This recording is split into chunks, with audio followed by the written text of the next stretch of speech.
Welcome to Piping Up. Today we're at Salem UCC, the oldest church in Harrisburg, Pennsylvania, featuring the MP Möller organ, Opus R-649, with 29 ranks and 1,927 pipes. Thanks for joining us.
Welcome to the first episode in our Harrisburg series. We are capturing as many organs as possible on film in the state capital of Pennsylvania. I am here with Jeff, the property chair. He's kind of also sort of the historian who knows a lot about the history. And so tell us a little bit about the building behind us here, the plastic here, and tell us all about it. Okay. Well, Salem is the oldest church in Harrisburg, established in 1787. When John Harris laid out the town of Harrisburg, he was the founder of Harrisburg. He ran a ferry that went across the river did mercantile and other things like that. And it became apparent that they needed a little bit of religion in Harrisburg. So they gave us a lot, which was lot 100, and on that lot was built this log church. Now, the original position of that log church is behind our church, and is actually where the circular driveway is for B'nai B'rith Apartments, which is right beside us. And this served the church until about 1821, when the present church we're in was built. One of the highlights of our church is that we established a new church, inadvertently, because one of our ministers was John Weinbrenner, who was locked out because of a dispute in religion, which today I would think would be trivial. Mm-hmm. But he went down to the river, started a church called the Church of God, which I'm sure everybody is familiar with. Mm-hmm. And they left here, and of course, we were also yoked with the Lutheran Church, who in about the same time, about 1800s, left with and went down to 4th Street here and became the Zion Lutheran Church. So that was our beginnings. Up until about 1851 or so, we had no organ whatsoever. And then in about 1856, they built an organ which was called, wasn't in our history book, but I found from other sources, that it was built by Jardine and Sons up in New York, and it was a bellows organ, and it was installed in the balcony that's right above us, and they paid a person something like $25 a year to run the bellows. So that was our first organ. The organ that you heard and is now being played was the organ that was installed in 1929. I think it is a Möller organ. It is Möller, yes. Yes. And it has served us well. It has had about 4 or 5 renovations, the last one being about several years ago. And we have had Brunner and Sons are the ones that have done the renovations and done a very good job of it. And they're an excellent company that's local, that is able to Mount Joy. easily, that is easily able to look at an organ and judge how well it should be maintained. And we have it maintained every year. We have it tuned and gone over. It had been sitting around doing, before I came, it was sort of neglected. And there were certain stops that didn't work and everything. And I convinced everybody that we should get this organ up to its top working order. So it's been a very good organ since. So I would assume at this point right now it is still in excellent working condition. Absolutely. Fully functioning. Yes. At this point. And it was obviously, Brunner Associates has obviously been helping with that, keeping it going. Yeah. So what happened with the original organ that was here? Was there any That was information interesting. given? I looked, there is a history book that I have, or we have, that was written by 2 of our congregationists, and it mentions about the organ, but that it was moved to the chapel fellowship hall, which is right behind us. The original church stopped at the altar, and then in the late 1800s or so, what was called Kramer Hall was built onto it, which includes the fellowship hall and chapel behind our sanctuary. It was put against the sanctuary or the fellowship wall, and at that point, there is no history as to what happened to it, because it isn't. It just there kind now. of disappeared. It would have been lovely to see what it was like. Yeah. And I guess at this point we can only assume it was either a reed or some small tracker organ that was here. And you mentioned it was in the nave of the church. It was in the back before. Yes, right on top of the balcony. Wow. This is certainly interesting, and I love the way that all the history is laid out, whether through an actual visible design like this model, or even just photos on the wall. So it's real nice that you guys are holding on to your guys' history of the church and letting people that are coming in every Sunday to see that and remember that. We have a sign, of course. I went 30 years, I was planetarium director of the State Museum, and of course I was right next to the archives and know their workings. And they have put up a sign, one of the Pennsylvania signs for the church itself. Plus, we are also on the Historic Register of Historic Buildings, mainly because of its Federalist architecture. Yeah, so I guess you could say this place won't be going anywhere anytime soon, for sure. I hope not. You're right. Well, thank you so much for your time, Jeffrey, and thanks for speaking to us today about this. You're welcome, Steve. Thank you.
inside the pipe chamber and swell division.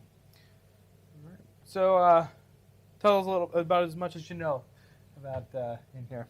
Well, this whole organ, all the ranks and everything were completely done over about 5 or 6 years ago by Brunner and Sons, and a lot of the wind chests and so forth were re-leathered.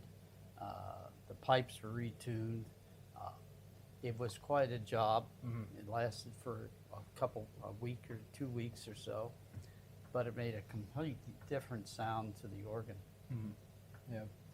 So from camera view here, we have the raw fruit. This is on the swell side, and then behind that would be the some reeds, which would be the trumpet, and then we have the solid state drives behind us. Solid state equipment. This is what keeps the organ running as it should. So Yeah, we had the option of going completely digital or hybrid or what we have presently. And it was decided that we wanted to keep, since the church is historical in nature, to keep it as close to the old original organ as possible. It would have been neat to have some of the digital effects that you can get out of the digital thing, but so there is no digital in this no, organ whatsoever. no. They're all draw bars. Yeah, I mean, I would say if the chances were to be, that you guys would need to go somewhat electronic, obviously, I think, in this sense, I think Walker would be an excellent choice for something like this. They could easily replace some of the lower 32 and 16 foot stops, which are sometimes typical for something like this to go in like a Möller. It's a classic for that. But yeah, it's nice to see you guys held on to the original roots of it and holding on to full One thing that we do that maybe we should be doing is that we keep the temperature down during the week and then bring it up for Sunday, just for obvious reasons of the economy. But I know that when Brunner comes in, we basically heat the place for about a day or so to equalize, because it does change the frequency and so forth. The tuning and temperament. Yep. Alrighty. We are now in the center of where the chancel would be. You look out. We are now right in the dead center of the room. So we have all the pipes back here, and this would be a decent selection of the great and choir divisions, and also pedal division as well. There is plenty of them up above me here, but there is a decent selection as soon as you walk in, and then of course there is a huge amount behind me here as well. It's kind of hard to see them, but they are here. This is your mixture rank. And we have more as we look up and above us here. There is one of your 16-foot stumps above. No mitering or haskling. All right. We are now inside of the top part of the chancel. So we have all of these pipes here. Out in the far back there is the very large 32 foot. You can see that right there, and traveling down. And that is out back in the far back of the chancel on the far side there. You can see up here another rank that's situated by itself off to the side. Of course, we have these 5 sets here. Coming back a little bit, we have a selection of gems horn on this side. And then obviously we have some additional piping here. And once again, some more gemstone on this side of the room. And then obviously we have the chimes on this side. And then we have the quintet down below on the side here and all the way to the back. All right, I am at the Möller console here with Caleb. Caleb, thanks so much for playing today and Absolutely. having us. So how long have you been playing the organ here at Salem? I've been here, I counted the other day, roughly 20 years. Wow. So more than half my life. Yeah. A lot of memories and a lot of Yeah, things that happened I grew up in the area, went to high school here, got plugged into a scholarship program for young pianists. So I took lessons from Dr. Shelley Mormon-Stallman up at Lebanon Valley College. Started substituting in the area for about a year to 2 years. Substituted here at Salem and stuck. So you're local, which is really nice because people get to understand your understanding of the organ, you know, how a typical Sunday would go. I mean, how many people are usually here on a typical Sunday? I'd say 30 to 40. Okay. So where we're sitting, it's the oldest church in Harrisburg. Right. So Harrisburg has quite a few historic churches. Hopefully you get to pop into some of those. But yeah, Salem is the oldest church in Harrisburg. So we do have a portion of our congregation that comes very locally from the city. But we also have folks that grew up in the church over generations that come in from a little further away from the area. So how does the congregation react to the organ? I mean, I know you guys have concerts here once in a while, so it's big with that. Like, what do people think overall? So I think it's a real point of pride for Salem. You know, I think Jeff spoke earlier about the most recent rebuild, but this organ this Möller has been rebuilt several times. Most recently about 5 years ago. And, you know, there was some conversation or thought given to moving to a hybrid, you know, for cost considerations, but I would say that those were very, very, very brief. And so having a full pipe organ is really a point of pride. And we have folks come in and visit, or family and friends come in, and, you know, that's one of the things they always comment on, and I don't think it's all my playing. I think it's also just the instrument itself really speaking. And that keeps the integrity too of the organ while keeping it as it has been. You know, because you are the oldest church in the area. You know, you are a historic landmark for this place. So, you know, changing something like that to a more modern look might not sit as well. So sticking with as it is, probably not the worst idea in the world. It's really kind of a privilege to get to play this instrument every day, because like I said, I mean, I did have an opportunity to substitute. Now it's been a long time, but you know, in terms of other instruments in the area, I mean, this one I would put right up there at the top. So. And it's also interesting because this is a Möller, and Möllers are not are kind of like in the industry, they're kind of known as the one that you just kind of set aside and kind of forget about, because Möllers apparently weren't so great. But apparently this one holds up to its name for Möller being good when they were as a good company. So, because obviously you have organ builders that come in and work on this all the time, so it's always kept up to date, looking great, sounding great. So, So, real last thing, just for